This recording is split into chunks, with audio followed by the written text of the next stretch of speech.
Hello everyone, I am Karthik. Welcome to Karthik Technology YouTube channel and also once again welcome back to Oracle Fusion HCM part 3. Already నేను 2 parts అయితే complete చేశాను ఈ కోర్స్లో. వాటిని కనుక మీరు చూడకపోతే డిస్క్రిప్షన్లో అండ్ పైన ఐకార్డ్లో కూడా లింక్ అయితే ప్రొవైడ్ చేస్తాను మన కోర్స్కి సంబంధించినది. అక్కడ నుంచి మీరు ఆ కోర్స్ని అనేది ఈ కోర్స్ని అనేది కంటిన్యూ చేసుకోవచ్చు. ఈ వీడియోలో నేను మీకు ఏం చెప్పబోతున్నానంటే వర్క్ ఫోర్స్ స్ట్రక్చర్స్ అంటే ఏంటి, ఒరాకిల్ ఫ్యూజన్ HCM అప్లికేషన్లో అనేది డీటెయిల్గా మీకు ఎక్స్ప్లెయిన్ చేయబోతున్నాను అనమాట. ఇది వచ్చేసి వెరీ బేసిక్ థింగ్ అనమాట. ఇది మనం కాన్ఫిగరేషన్ అనేది చేయకుండా నెక్స్ట్ స్టెప్కి అనేది మనం వెళ్ళలేం. సో ఫస్ట్ ఏంటంటే ఇవి కాన్ఫిగరేషన్ అనేది చేయాలి. ఈ వీడియోలో నేను మీకు వీటికి సంబంధించిన ఇంట్రడక్షన్ అనేది చెప్తాను. వర్క్ ఫోర్స్ స్ట్రక్చర్స్ ఏమేమి ఉంటాయి, వీటి వల్ల ఏంటి మనకి యూజ్ అనేది డీటెయిల్గా అయితే మీకు ఎక్స్ప్లెయిన్ అనేది చేస్తాను. సో నెక్స్ట్ వీడియో నుంచి ఒరాకిల్ ఫ్యూజన్ అప్లికేషన్ కూడా మీకు ఇంట్రడ్యూస్ అనేది చేస్తాను.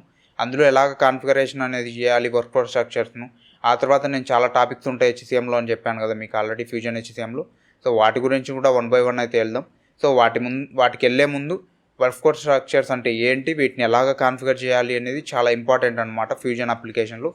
సో ఇంకెందుకు ఆలస్యం ఫ్రెండ్స్, మన వీడియోని అయితే స్టార్ట్ చేసేద్దాం. Oracle Fusion HCM work force structures. So ఇదే అనమాట మనకి ఈ వీడియోకు టాపిక్ అనేది. సో నేను డీటెయిల్గా ఈ కాన్సెప్ట్ గురించి అయితే మీకు ఎక్స్ప్లెయిన్ అనేది చేస్తాను బ్రీఫ్గా. నెక్స్ట్ వీడియోలో ఎలాగ సెటప్ చేసుకోవాలి అనేది డీటెయిల్గా మీకు చూపిస్తాను. అప్లికేషన్లో కూడా లాగిన్ అయ్యి సో మీకు అర్థమయ్యేదానికి క్లియర్గా ఇక్కడ చార్ట్ కూడా నేను మెన్షన్ చేసి పెట్టాను అనమాట. ఫ్లో అనేది ఈ ఫ్లో అనేది ఉంటుంది అనమాట, సెటప్ ఫ్లో అనేది ఇది. సో ఇక్కడ చూసుకున్నట్టయితే ఏది అండర్లో ఏది ఉంటుంది, దేని అండర్లో ఏది ఉంటుంది, ఇది ఒక ఆర్డర్ అనమాట. మనకు వచ్చేసి ఇలాగా ఆర్డర్ అనేది ఉంటుంది. నెక్స్ట్ అప్కమింగ్ వీడియోస్లో నేను డెప్త్గా అయితే తీసుకొని వెళ్తాను సబ్జెక్ట్ అనేది. యాజ్ ఆఫ్ నౌ వచ్చేసి ఇప్పుడు ఇవి అర్థం కాకపోయినా కూడా ఈ టర్మినాలజీకి అనేది మీరు అలవాటు అనేది పడండి. సో ఇవి ఏంటి అనేది నేను ఎగ్జాక్ట్గా ఎక్స్ప్లెయిన్ అనేది చేస్తాను. పోను మీకు అర్థమవుతుంది అనమాట. ఎందుకు వీటినే యూజ్ చేయాలి, మనం వేరేటి ఎందుకు యూజ్ చేయకూడదు, వీటి వల్ల ఏంటి మనకు ఉపయోగం అనేది కూడా అప్కమింగ్ సెషన్స్లో మీకు క్లియర్గా అయితే అర్థం అనేది అవుతుందన్నమాట. ఇప్పుడు యాజ్ ఆఫ్ నౌ మీరు టర్మినాలజీకి అనేది అలవాటు పడండి. ఇందులో ఉన్న కాన్సెప్ట్స్ అనేవి ఆ తర్వాత మనకి ఈజీగా అర్థం అనేది అయిపోతాయి అనమాట. సో ఫస్ట్ వచ్చేసి మనకి ఎంటర్ప్రైజ్ అనేది ఉంటుంది. Enterprise nothing but a company అనుకోండి. సో నెక్స్ట్ వచ్చేసి మనకు లెజిస్లేటివ్ డేటా గ్రూప్ అనేది ఉంటుంది. Legal entity, legal employer, business unit, reference data set, location, department, job, grade and grade ladder, position and organisation tree, worker. So ఇదే ఒక order అనమాట మనకు వచ్చేసి. ఇవన్నీ కాన్ఫిగరేషన్ అనేది చేయాల్సిందే ఉంటుంది మనం ఫస్ట్. సో ఒక్కొక్క దాని గురించి నేను ఎక్స్ప్లెయిన్ చేసుకుంటూ వెళ్తాను. ఫస్ట్ థింగ్ వచ్చేసి మనకు వాట్ ఈజ్ అన్ ఎంటర్ప్రైజ్ అనమాట. So an enterprise is a high level organisation in Oracle Fusion HCM. It represent the entire company. There can be only one enterprise in the fusion instance. So ఒక అప్లికేషన్లో only ఒకటే ఉంటుందని అయితే ఇక్కడ mention చేసి ఉన్నారనమాట. So multiple ఉండొచ్చా అంటే ఉండే ఛాన్సెస్ ఉన్నాయి, బట్ రికమెండెడ్ కాదనమాట అది వచ్చేసి మనకు. సో ఇది ఆర్గనైజేషన్లో హై లెవెల్ అనమాట, మనకు అప్లికేషన్లో హై లెవెల్ అనమాట ఫస్ట్ మనకు. సో ఇప్పుడు ఒక కంపెనీ అనేది ఉంది కదా, దానికి రిప్రజెంట్ చేయడానికి మనం అప్లికేషన్లో ఒక నేమ్తో అయితే రిజిస్ట్రేషన్ అనేది చేయాలి. రిజిస్ట్రేషన్ ఇన్ ద సెన్స్ మనకు కనిపించేలాగా చూసుకోవాలన్నమాట. ఆ ఎంటర్ప్రైజ్ అండర్లోనే అన్నీ ఉంటాయి కదా. ఇప్పుడు కంపెనీ అనేది ఉంటుంది, ఆ కంపెనీలోనే కదా మనకి ఎంప్లాయీస్ అయితే ఉంటారనమాట. ఫిజికల్గా అవైలబుల్లో ఉంటుంది కంపెనీ అనేది. ఇది వచ్చేసి ఇప్పుడు ఎంటర్ప్రైజ్ అనేది అప్లికేషన్లో అవైలబుల్లో ఉంటుందన్నమాట. ఇంకా నథింగ్ బట్టే కంపెనీ అనుకోవచ్చు మీరు, బట్ స్లైట్గా నేమ్ అనేది డిఫరెంట్ ఉండొచ్చు అనమాట మనకు అంతే. నెక్స్ట్ పర్పస్ మనకు ఉన్నది. సో ఇక్కడ ఉన్నది యాక్టివ్గా చదువుకుంటూ పోయినా కూడా ఏం ఉపయోగం లేదనమాట. ఈ వీడియోకి అర్థం అనేది లేదు. నేను నా ఓన్ వర్డ్స్లో ఎక్స్ప్లెయిన్ అనేది చేస్తాను. మీరు కావాలి అనుకుంటే ఈ డాక్యుమెంట్ అనేది నేను మీకు ప్రొవైడ్ చేసేస్తాను అనమాట. సో డిస్క్రిప్షన్లో లింక్ ఉంటుంది, అక్కడ నుంచి మీరు డౌన్లోడ్ అనేది చేసుకోవచ్చు. అక్కడ క్లిక్ చేస్తే ఈ వీడియో నేమ్ అనేది కనిపిస్తూ ఉంటుంది. అక్కడ మీకు డాక్యుమెంట్స్ అనేవి అక్కడ ప్రొవైడ్ చేస్తాను. అక్కడ క్లిక్ చేసి మీరు డౌన్లోడ్ అనేది చేసుకోవచ్చు. నెక్స్ట్ మీరు ఎగ్జాంపుల్ కనుక చూసుకున్నట్టయితే కంపెనీ నేమ్ అనేది ఇలా ఉండొచ్చు, ఎంటర్ప్రైజ్ నేమ్ అనేది ఇలా ఉండొచ్చు అనమాట. నేను చెప్పాను కదా స్లైట్గా డిఫరెంట్ అనేది ఉండొచ్చు అని. సో సేమ్ కూడా పెట్టుకునే ఛాన్సెస్ ఉన్నాయి, అది మన ఇష్టం అనమాట. సో అప్లికేషన్ లెవెల్లో ఎలా కావాలి అన్నా మనం అలాగా చేసుకోవచ్చు అనమాట మెన్షన్ అనేది. Next legislative data group. So ఏదైనా కంట్రీ అనేది ఉంటుంది, స్పెసిఫిక్గా ఈ కంట్రీకే ఆ ఎంప్లాయీస్ అనే వాళ్ళు ఉండాలి అని ఉంటుంది. ఎగ్జాంపుల్కి ఇండియా అనమాట మంది. సో ఇండియాలోనే స్పెసిఫిక్గా ఇప్పుడు బ్రాంచెస్ అనేది డిఫరెంట్ ఉండొచ్చు. యూఎస్లో ఒక బ్రాంచ్ ఉండొచ్చు, ఇండియాలో ఒక బ్రాంచ్ ఉండొచ్చు ఆ కంపెనీకి సంబంధించినది. సో ఇండియా ఎంప్లాయీస్కి వచ్చేసి లెజిస్లేటివ్ డేటా గ్రూప్ అనేది వేరే లెజిస్లేటివ్ డేటా గ్రూప్ అండర్లో అయితే మనం మెన్షన్ అనేది చేస్తాం అనమాట. సో యూఎస్కి వచ్చేసి ఇంకో లెజిస్లేటివ్ డేటా గ్రూప్ అనేది క్రియేట్ చేసుకుంటాం. ఎందుకు ఇలాగ క్రియేట్ చేయాలి అంటే యూఎస్లో డాలర్స్లో క్యాల్కులేషన్ అనేది చేయాల్సి ఉంటుంది. పేమెంట్ అనేది ఇచ్చేటప్పుడు శాలరీ అనేది పే చేయాలి కదా ఎంప్లాయీస్కు. సో అది యూఎస్లో అయితే ఉంటుందన్నమాట, USD డాలర్స్లో అయితే ఉంటుంది. మన ఇండియాలో వచ్చేసి రూపీస్లో అయితే ఉంటుందన్నమాట. సో రెండు సేమే ఉన్నాయనుకోండి, క్యాల్కులేషన్కు చాలా డిఫికల్ట్ అనేది అవుతుందన్నమాట మనకు అప్లికేషన్లో. సో దట్ మనం ఈ లెజిస్లేటివ్ డేటా గ్రూప్ అనేది యూజ్ అనేది చేస్తాం అనమాట.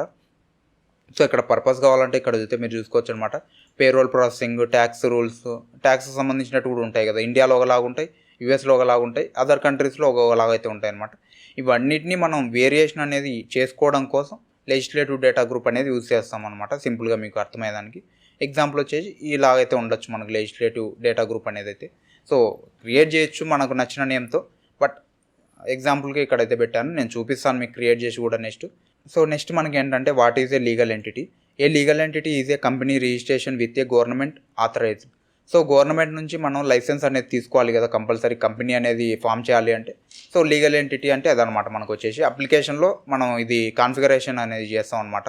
కంపెనీకి సంబంధించిన ఏవైతే ఉంటాయో అవి డీటెయిల్స్ అనేవి అవన్నీ అక్కడైతే మనం స్టోర్ చేసుకుంటాం, వాటిని అటాచ్ అనేది చేసుకోవచ్చు అనమాట ఎంప్లాయీస్కి. సో ఇది కూడా మెయిన్ చాలా ఇంపార్టెంట్ అనమాట. ఇవన్నీ మిస్ చేయకూడదు, ఖచ్చితంగా మనం కాన్ఫిగరేషన్ అనేది చేయాల్సి ఉంటుంది. ఇక్కడ నెక్స్ట్ వచ్చేసి మనకు పర్పస్ అనమాట. ట్యాక్స్ రిపోర్టింగ్ కానీ ఫైనాన్షియల్గా ఏదైనా రిపోర్ట్ చేయడానికి కానీ యూజ్ అవుతుంది అనమాట. ఇది లీగల్ ఎంటిటీ అనేది మనకు చాలా ఇంపార్టెంట్, లీగల్ ఎంటిటీ అనేది.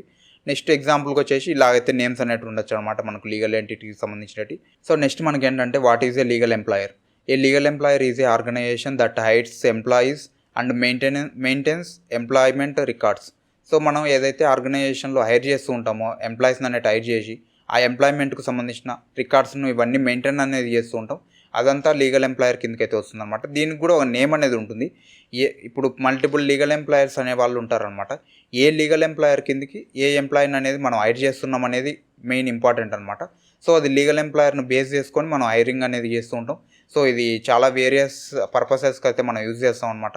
ఇక్కడైతే మీరు చూసుకోవచ్చు రిపోర్టబుల్ టు అని చెప్పి, hiring employees, maintain worker records, payroll relationship, employment contacts. So ఇలాగా మనం వేరియేషన్ అనేది చేసుకోవచ్చు అనమాట. సో ఇది కాన్ఫిగరేషన్ చేసి నేను చెప్పినప్పుడు మీకు క్లియర్గా అయితే అర్థమవుతుంది అనమాట. సో ఇది నేమ్ వచ్చేసి ఈ ఫార్మాట్లో అయితే ఉండే ఛాన్సెస్ అనేవి ఉంటాయి. ఇంకా కంపెనీ నేమ్ లాగే అనుకోండి మనకు వచ్చేసి లీగల్ ఎంప్లాయర్స్ అన్నా కూడా. నెక్స్ట్ మనకి ఏంటంటే what is A business unit. A business unit performs day to day business transactions. ఏవైతే మనకు ట్రాన్సాక్షన్ అనేవి ఉంటాయో వాటిని ఇందులో అయితే మనం చేసుకునే ఆప్షన్ అనేది ఉంటుంది. ఇప్పుడు బిజినెస్ యూనిట్స్ అనేవి మల్టిపుల్ ఉండొచ్చు. ఇప్పుడు ఏబీసీ అని ఒక కంపెనీ అనేది ఉందనుకోండి, దానికి బిజినెస్ యూనిట్స్ అనేవి మల్టిపుల్ అయితే ఉండొచ్చు అనమాట. ఇండియాలో ఒకటి ఉండొచ్చు, యూఎస్లో ఒకటి ఉండొచ్చు, అండ్ ఆల్సో యూకేలో ఒకటి ఉండొచ్చు. అలా బిజినెస్ యూనిట్స్ అనేవి డిఫరెంట్ కూడా ఉండొచ్చు, ఉండే ఛాన్సెస్ అనేవి ఉంటాయి అనమాట. సో అందుకోసం మనం అయితే యూజ్ చేస్తూ ఉంటుంది. ఇక్కడైతే మీరు చూసుకోవచ్చు యూజ్డ్ ఇన్ అని చెప్పి, core HR, recruiting. So multiple థింగ్స్లో అయితే మనం యూజ్ అనేది చేస్తాం. ఇది ఎందుకు యూజ్ అవుతుందంటే ఆపరేషన్స్ అనేవి ట్రాన్సాక్షన్ ఏవైతే చేసింటామో స్పెసిఫిక్గా వాటిని మనం ట్రాక్ అనేది చేసుకోవడానికి ఇటువంటి వాటికి యూజ్ అనేది అవుతుంటుంది. ఎగ్జాంపుల్కి ఇలాగైతే ఉండొచ్చు అనమాట. హెచ్ఆర్ బిజినెస్ యూనిట్ అని ఉంది. ఇప్పుడు హెచ్ఆర్ రిలేటెడ్ అంతా ఈ బిజినెస్ యూనిట్ కింద ఉండాలి అని చెప్పి మెన్షన్ చేసుకుంటూ ఉంటారు. నెక్స్ట్ ఫినాన్షియల్కి సంబంధించినది ఒకటి, సేల్స్కి సంబంధించినది ఒకటి. సో ఇవి డిఫరెంట్ రోల్స్ కదా మనకి. ఇప్పుడు హెచ్ఆర్ అనే వాళ్ళు ఏం చేస్తారు, జనరల్గా చెప్తున్నాను, ఇక్కడ ఉన్నది కాదు.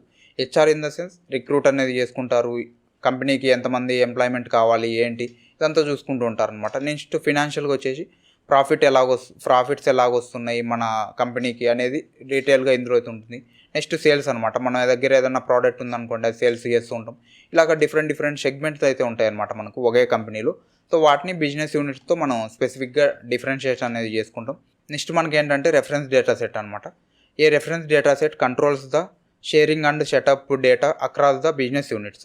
ఇప్పుడు ఇక్కడ బిజినెస్ యూనిట్స్ అనేది మల్టిపుల్ మనం క్రియేట్ అనేది చేస్తాం, బట్ రెఫరెన్స్ డేటా సెట్ అనేది కూడా దేనికి సంబంధించినది దానికి ఇచ్చుకోవచ్చు అనమాట. ఇప్పుడు ఎగ్జాంపుల్కి మీకు కిందకి వెళ్ళి చూపిస్తాను. ఇక్కడైతే మీరు చూసుకోవచ్చు కామన్ సెట్ అనమాట. ఇది వచ్చేసి కామన్ సెట్ అంటే ఏంటంటే ఇక్కడ మీకు కనిపిస్తుంది కదా, shared with every business unit.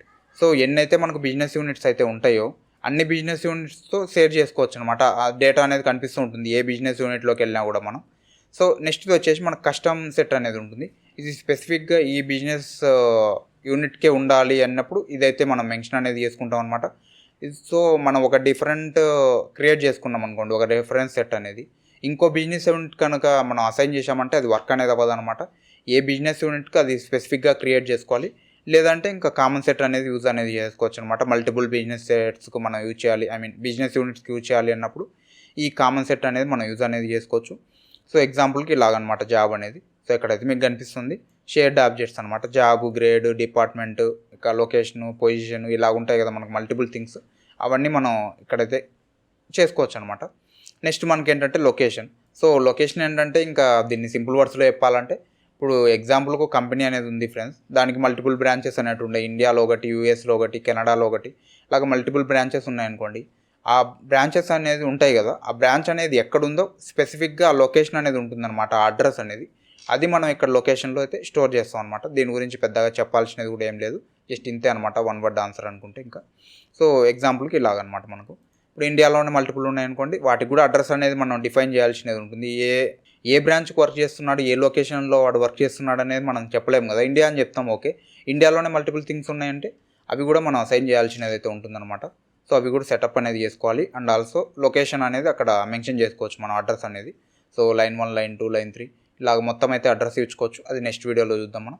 Next department అనమాట. ఇంకా డిపార్ట్మెంట్ అంటే ఇప్పుడు ఏదైనా ఒక ఎంప్లాయీని హైర్ చేసుకున్నారనుకోండి, ఏ డిపార్ట్మెంట్ అండర్లో ఉండాలి. ఇప్పుడు HCM అనుకోండి, human capital management department name అనేది ఉంటుంది. సో ఎగ్జాంపుల్కి నాదే తీసుకున్నట్టయితే నా డిపార్ట్మెంట్ వచ్చేసి నేను కరెంట్ వర్కింగ్ ఆర్గనైజేషన్లో ఫ్యూజన్ HCM డిపార్ట్మెంట్ అనమాట నేను వచ్చేసి. అలాగే ఫినాన్స్ డిపార్ట్మెంట్ ఉంటుంది ఫ్యూజన్లోనే. అలాగే మల్టిపుల్ థింగ్స్ అయితే ఉంటాయి అనమాట. వాటిని డిపార్ట్మెంట్స్తో వేరీ అనేది చేసుకుంటాం అనమాట మనం. నెక్స్ట్ ఇలాగైతే ఉండొచ్చు డిపార్ట్మెంట్ నేమ్స్ అనేవి. సో ఆర్గనైజేషన్ బట్టి అది డిఫరెన్షియేట్ అవుతూ ఉంటుంది. సో ఇప్పుడు ఏదైనా ఒక క్లయింట్ అయితే మన దగ్గరకు వచ్చినట్టయితే వాళ్ళ దాంట్లో ఎలాగైతే వాళ్ళ ఆర్గనైజేషన్లో డిపార్ట్మెంట్స్ ఉంటాయో అవి మనం కాన్ఫిగరేషన్ చేస్తాం అనమాట. ఎగ్జాక్ట్గా వాళ్ళకి ఏ నేమ్స్తో కావాలి అంటే ఆ నేమ్స్తో మనం కాన్ఫిగరేషన్ అనేది చేసేస్తాం. సో నెక్స్ట్ మనకి ఏంటంటే వాట్ ఈజ్ ఏ జాబ్. ఇంకా జనరల్ వర్డ్స్లో చెప్పుకోవాలంటే ఇప్పుడు ప్రజెంట్ నేను వర్క్ చేస్తున్న కంపెనీలో వచ్చేసి టెక్నికల్ కన్సల్టెంట్ అనమాట నా జాబ్ రోల్ వచ్చేసి. సో ఇది జాబ్ అనేది మీకు సింపుల్గానే అర్థమైపోతుంది. మనం ఏదైతే వర్క్ చేస్తుంటాం రోల్ అనేది ఉంటుంది కదా, ఆ రోల్ నేమే అనమాట ఇది వచ్చేసి. సో ఎగ్జాంపుల్కి ఇక్కడైతే మీరు చూసుకోవచ్చు అనమాట, software engineer, HR manager, business analyst. So ఇలాగైతే మనకు ఉంటాయి. నెక్స్ట్ గ్రేడ్ అనమాట. గ్రేడ్ అనేది ఏంటంటే ఈ జాబ్లో గ్రేడ్ ఏంటని, ఇప్పుడు జూనియర్ ఉంటారు, సీనియర్ ఉంటారు, అండ్ ఆల్సో మేనేజర్ కూడా ఉంటారు కదా. సో అలాగా గ్రేడ్స్ అనేవి మనం డిఫరెన్షియేట్ చేసుకుంటూ ఉంటాం అనమాట. ఇక్కడైతే ఉంటాయి G1, G2, G3 అలాగే గ్రేడ్స్ అనేవి ఉంటాయి అనమాట. సీనియారిటీని బేస్ చేసుకుని కూడా ఆ గ్రేడ్స్ అనేవి చేంజ్ అవుతూ ఉంటాయి అనమాట మన ఎక్స్పీరియన్స్ని బేస్ చేసుకొని. ఇప్పుడు సేమ్ జాబ్ రోల్లోనే మనం ఉండొచ్చు చాలా టైం వరకు వచ్చేసి, మెనీ ఇయర్స్ వర్క్ అనేది చేయొచ్చు అనమాట సేమ్ జాబ్ రోల్లో. బట్ మన గ్రేడ్ అనేది చేంజ్ అవుతూ ఉంటుందన్నమాట మనకు ప్రమోషన్ వచ్చినప్పుడల్లా. నెక్స్ట్ మనకి ఏంటంటే గ్రేడ్ ల్యాడర్ అనమాట. ఇది సేమ్ అంతే ఫ్రెండ్స్. ఇక్కడైతే మనకు గ్రేడ్స్ అనేవి ఉన్నాయి కదా. సో నేను ఒక జాబ్ రోల్ చెప్పాను కదా టెక్నికల్ కన్సల్టెంట్ అని. ఇప్పుడు టెక్నికల్ కన్సల్టెంట్లోనే మల్టిపుల్ గ్రేడ్స్ అయితే ఉంటాయి కదా. ఇక్కడ పైన గ్రేడ్స్ అనేవి ఉంటాయి, ఇక్కడ గ్రేడ్స్ అనేవి మల్టిపుల్ ఉంటాయి కదా. అది ఆర్డర్ అనమాట మనకు sequence. First G1, G2, G3, G4 ఇలాగ గ్రేడ్ అనేది ఇంక్రీజ్ అవుతూ వెళ్తుంటుంది. అదే మనకు నథింగ్ బట్ గ్రేడ్ ల్యాడర్ అంటే. మీరేం పెద్దగా అంత కన్ఫ్యూజ్ అవ్వాల్సిన అవసరం లేదు. నెక్స్ట్ మనకి ఏంటంటే what is A position. So ఏదైతే జాబ్ అనేది ఉందో అందులో ఏంటి మన పొజిషన్ అనేది ఉంటుందన్నమాట. ఇప్పుడు నా టెక్నికల్ కన్సల్టెంట్, ఇందులో వచ్చేసి నాది జూనియర్ పొజిషన్ అనమాట. నెక్స్ట్ మనకు సీనియర్ పొజిషన్ అనేది ఉంటుంది. ఆ తర్వాత ఇంకా గ్రేడ్స్ అనేవి పెరుగుతూ ఉంటాయి అనమాట. లెవెల్స్ అనేవి పెరుగుతూ ఉంటాయి. సో ఇలా ఉండే ఛాన్సెస్ అనేవి ఉంటాయి అనమాట మనకు. సేమ్ దాంట్లోనే పొజిషన్ అనేది ఉంటుంది, గ్రేడ్ అనేది ఒకటి ఉంటుంది, పొజిషన్ అనేది ఇంకోటి ఉంటుంది అనమాట. సేమ్ అలాగే అనుకోండి, ఇంకా మనకి ఇంక్రీజ్ అవుతూ ఉంటుంది. ప్రమోషన్తో పాటు ఇవి చేంజ్ అవుతూ ఉంటాయి అనమాట. ఫ్యూచర్లో వస్తే మనకి ఇన్ కేస్ ప్రమోషన్స్ అనేవి వస్తూ ఉంటాయి కనుక మన ఎక్స్పీరియన్స్ని బేస్ చేసుకొని, మన వర్క్ని బేస్ చేసుకొని అప్పుడు మనకి ఇంక్రీజ్ అవుతూ వెళ్తూ ఉంటాయి అనమాట ఇవి వచ్చేసి. నెక్స్ట్ మనకి ఏంటంటే what is an organisation tree. And organisation tree represent the hierarchy of departments or organisations. So మనకు హైరార్కీ అంటే మీనింగ్ ఏంటంటే ఫ్రెండ్స్, ఇప్పుడు CEO ఉంటాడు కంపెనీలో, మెయిన్ CEO అనమాట. CEO అండర్లో వైస్ ప్రెసిడెంట్స్ ఉండొచ్చు, వాళ్ళ కింద మేనేజర్స్ ఉండొచ్చు, మేనేజర్స్ కింద వర్కర్స్ ఉండొచ్చు అనమాట. ఇలాగ ఎంప్లాయీస్ అనమాట వర్కర్స్ అంటే. సో ఇలాగైతే మనకు ఉండొచ్చు.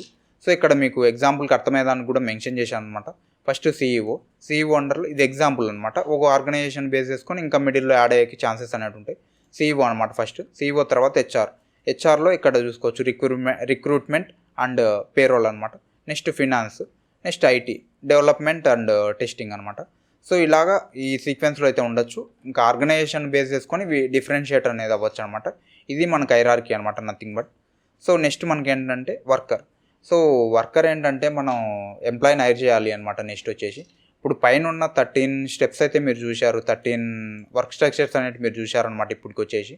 సో నెక్స్ట్ వచ్చేసి 14th వన్ ఏంటంటే ఈ 13 వర్క్ స్ట్రక్చర్స్ అనేవి మనం ఇప్పుడు అసైన్ అనేది చేసేస్తాం. సెటప్ అనేది చేసేస్తాం అనమాట. కాన్ఫిగరేషన్ అనేది కంప్లీట్ చేస్తాం. కాన్ఫిగరేషన్ అనేది కంప్లీట్ చేసిన తర్వాత ఒక వర్కర్ అనే వాడిని మనం అప్లికేషన్లో హైర్ చేయాలి. హైర్ చేసేటప్పుడు ఈ సెటప్ అనేది ఏదైతే చేసింటామో ఈ కాన్ఫిగరేషన్ అనేది అవన్నీ ఆ ఎంప్లాయీకి మనం అటాచ్ అనేది చేస్తాం అనమాట. ఇప్పుడు జాబ్ అనుకోండి, ఏ జాబ్ అనేది మనం అసైన్ చేస్తాం, జాబ్ రోల్ అనేది. ఇంకా మనం మల్టిపుల్ థింగ్స్ అయితే చూసాం, డిపార్ట్మెంట్ కానీ లొకేషన్ కానీ ఇలాగ మల్టిపుల్ అయితే చూసాం కదా పైన. సో అవన్నీ మనం ఈ ఎంప్లాయీకి అనే వానికి అటాచ్ అనేది చేయాల్సి ఉంటుంది.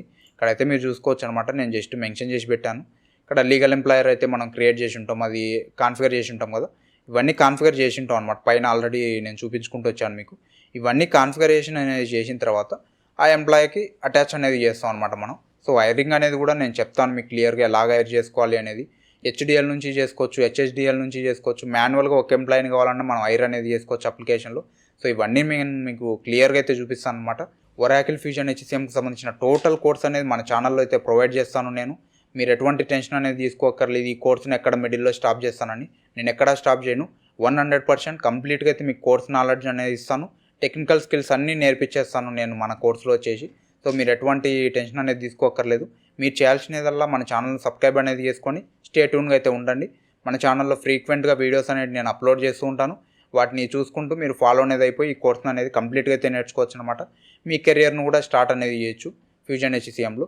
సో పోను మీకు అర్థమవుతుంది. ఈ కోర్స్ అనేది కంప్లీట్ అయినప్పుడు మీకు అది అర్థమవుతుంది అనమాట. ఆ కాన్ఫిడెన్స్ అనేది వస్తుంది. సో ఇప్పుడు ఇనిషియల్ స్టేజ్లోనే ఉన్నాం కదా, సో చిన్నగా తీసుకొని వెళ్తాను నేను. సో కొంచెం సో మీరు అండర్స్టాండ్ చేసుకునేకి ట్రై చేయండి. మీకు ఏదైనా డౌట్ ఉందంటే ఇమ్మీడియట్గా కామెంట్ సెక్షన్లో కామెంట్ అనేది చేయండి. నేను దాని గురించి సపరేట్ వీడియో కూడా చేసేకి ట్రై చేస్తాను. ఈ కోర్స్ ప్లేలిస్ట్ ఉంటుంది కదా, అందులో ఇంక్లూడ్ చేయకపోయినా నేను సపరేట్గా తీసుకొని వస్తాను అనమాట, మీకు మెన్షన్ చేసి కూడా. సో ఈ కోర్స్ అనేది కంప్లీట్ అయిన తర్వాత కూడా నేను చెప్తూ ఉంటాను మీకు ఏమైనా డౌట్స్ ఉన్నా కూడా. సో దాని గురించి నో టెన్షన్. సో ఇదంతా కంప్లీట్ అయిపోయిన తర్వాత నెక్స్ట్ ఇక్కడ నేను శాంపుల్గా ఏదైతే మెన్షన్ చేసి పెట్టాను మీరు చూసుకోవచ్చు ఈ డాక్యుమెంట్లో. సో ఇది మీకు ఆల్రెడీ ప్రొవైడ్ చేశాను. ఎలాగ డౌన్లోడ్ చేసుకోవాలి అనేది కూడా చెప్తాను మీకు ఒకసారి. సో ఆల్రెడీ చెప్పాను బట్ ఒకసారి అయితే చెప్తాను. సో ఇక్కడ మీరు చూసుకోవచ్చు అనమాట. సో ఫస్ట్ వచ్చేసి ఎంటర్ప్రైజ్ అంటే ఇవన్నీ ఎగ్జాంపుల్ అనమాట. ఇలాగ నేమ్స్ ఉండొచ్చు. నెక్స్ట్ వర్కర్ అంటే నా నేమ్ పెట్టుకున్నాను అనమాట జస్ట్ నేను ఇక్కడ. సో వర్కర్ని హైర్ చేసేది ఇంకా నేను మీకు చెప్పలేదు. హైరింగ్ వచ్చేసి చూద్దాం నెక్స్ట్ వీడియోలో నేను చెప్తాను. ఫస్ట్ ఇవి కాన్ఫిగరేషన్ అనేది చేయాలి కదా, ఈ సెటప్ అనేది. నెక్స్ట్ వీడియోలో కాన్ఫిగరేషన్ అనేది చేసి ఆ తర్వాత ఒక ఎంప్లాయీని హైర్ చేసి కూడా చూపిస్తాను మీకు క్లియర్గా. నెక్స్ట్ మనకి ఏంటంటే ఇంపార్టెంట్ రిలేషన్షిప్స్ అనమాట. ఇప్పుడు మనకి ఏవైతే ఉన్నాయో ఇవన్నీ, సో ఇక్కడ పైన కూడా నేను మెన్షన్ చేసి పెట్టాను, మీకు ఆల్రెడీ కనిపిస్తూ ఉంటుంది. ఇక్కడ ఉంది ఇంకా క్లియర్గా నేను లాస్ట్లో కూడా మీకు మెన్షన్ చేశాను అనమాట మీకు అర్థమయ్యేదానికి. సో ఎంటర్ప్రైజ్ అండర్లో వచ్చేసి 2 అయితే మనకు ఉంటాయి అనమాట. లీగల్ ఎంటిటీ ఉంటుంది and also legislative data group అనేది కూడా ఉంటుంది అనమాట. ఇక్కడ లీగల్ ఎంటిటీ అండర్లో ఇవన్నీ కనిపిస్తూ ఉంటాయి మనకు. సో నెక్స్ట్ వచ్చేసి ఇది సెటప్ అండ్ మెయింటెనెన్స్. సో ఇది మీకు ఏం అర్థం కాదు ఈ డాక్యుమెంటేషన్ అనేది చూసినప్పుడు. ఈ video as of this video వరకు నెక్స్ట్ వీడియోలో మీకు అర్థమవుతుంది అనమాట ఇది ఏంటి, దీనివల్ల ఏంటి మనకు ఉపయోగం అని. ఇదంతా నావిగేషన్ అనమాట. నెక్స్ట్ వీడియోలో చూసుకుందాం దీని గురించి. సో ఇది ఫ్రెండ్స్ ఈ వీడియోకు నేను చెప్పాలనుకోండేది. ఇది ఫ్రెండ్స్ ఈ వీడియోకు వర్క్ ఫోర్స్ స్ట్రక్చర్స్ గురించి డీటెయిల్గా మీకు థియరిటికల్ పార్ట్ అనేది అయితే చెప్పాను. నెక్స్ట్ వీడియోలో ఎలాగ వీటిని కాన్ఫిగరేషన్ చేయాలి అనేది చెప్తాను అండ్ ఆల్సో కాన్ఫిగర్ చేసి కూడా చూపిస్తాను అనమాట ఎలాగ వీటిని కాన్ఫిగర్ చేయాలి అని చెప్పి మన అప్లికేషన్లో. సో అంతవరకు మీరు ఏం చేస్తారంటే మన ఛానల్ సబ్స్క్రైబ్ అనేది చేసుకొని స్టే ట్యూన్ ఫ్రెండ్స్. నెక్స్ట్ వీడియోలో మళ్ళీ కలుద్దాం. Until by.